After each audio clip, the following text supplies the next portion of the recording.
I suppose it's that time of year again. Schools have gone back, colleges are going back as I speak.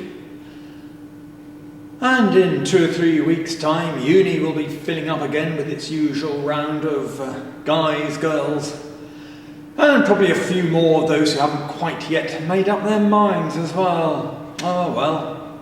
So I suppose the question has to be this time, will they all be better this year compared to previous years at actually making backups of all their work? You get the same old stories time and time again. I just about finished my project write-up, my report, dissertation or essay, whatever it was, and then the brother or little sister borrowed the laptop to listen to some music. And then when I got it back, my files were missing, corrupt. Oh dear, what do I do? So I then say, oh, okay, well, where are your backups? And they say, oh, backups, what backups? I was going to make one, but never quite got round to it. Crap. If I'm doing something that is, for me, important, and I reckon I'm going to be having 5 backups, or should I say at least 5 backups, dotted around in different locations. And when I'm writing my documents, finger on keyboard sort of thing, I'll usually do a save about every quarter of an hour, 20 minutes. And I just save it under a slightly different name so I can sort of build up a bit of a history over the day of what I'm doing. This is partly so that if halfway through the day, the morning, I realise I've written the biggest load of bollocks ever, I can quite easily actually go back to an earlier version and recover things from there. And then each time I take a proper break, sort of go off for lunch or head off to do something else for a while, then I'll actually make another proper actual backup of what I'm doing and probably sort of email it to myself or throw it off to, well, whatever your favourite sort of file sharing site is. I know Dropbox is quite popular with a lot of the guys and girls. Certainly an end of day sort of formal backup of my day's work. And again, depending on the scale and time scale and all that sort of thing of my project, certainly an end of week backup. Again, put in different locations, some on the internet, some sort of burnt to CD or put onto another computer at home or somewhere else, so you have them spread around a bit. Don't just rely on the internet, because invariably the one time you want your copy will be, for some reason you just cannot get in an internet connection or the network is down or something. You need extra physical copies stashed away somewhere. Well, it's totally up to you really. How important is that bit of work that you're doing? Yes, how important is that to you? And if it all went horribly wrong, how much time are you willing to spend in trying to recover it? If it's just, after all, a short sort of 500 words, which has just come straight off the top of your mind sort of thing, no real research needed to produce this document, well, then perhaps 5 backups is going to be a bit excessive.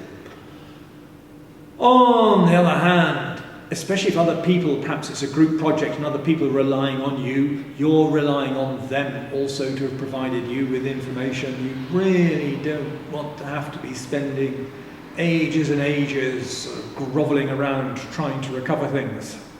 One thing that is very important is these memory sticks, these USB memory dongle things. Great devices, but don't rely on them. After all, it's all far too easy when you're sitting down in one of the computer labs, somebody distracts you off to say, oh, come and have a look at this over here, and then someone else then says, okay, let's go for lunch, or you shoot out the door. You've left your USB device plugged into the machine, and it's gone. You come back a few hours later and you suddenly remember, oh, it's disappeared off, it's lost. Oh, poo. The other thing with them is that they're also quite sensitive devices. If you get sort of a spike down the mains going into your computer, or it's just having a bad hair day and has a glitch and does a reboot or locks up or something, if there's enough of a sort of corrupt signal to cause the machine to lock up, there's probably enough of a corrupt signal to zap down the USB line and to screw up what you've got stored on these things. Also, when you come to remove it from your computer, do actually go through that little routine of telling the machine you actually want to remove it. And so it'll come up with that little sort of safe to remove hardware box. Just because you haven't done anything involving your USB memory stick in ages doesn't mean that the operating system isn't doing something to it at any given time.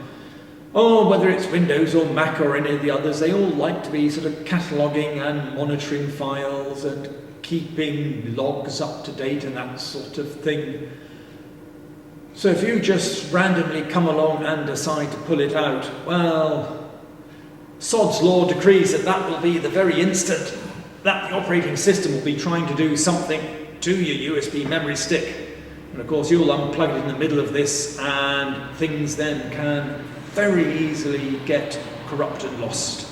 So do be careful on using these things. They're great just for little file transfers and running around with bits and pieces, but don't rely on them as long-term serious backups.